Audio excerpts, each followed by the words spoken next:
vi sai chung amolin achulin adai zota azem ding asun apa lo hang azo tik tui bang don kita alhang hapa na ding hoi baham chung in sing vai hom kim lang in le kit no kapu pa zo gam no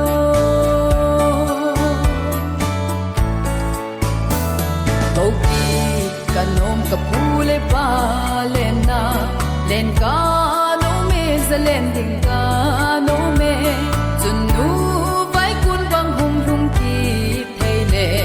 silung ki pa in ban zal sang na nge azo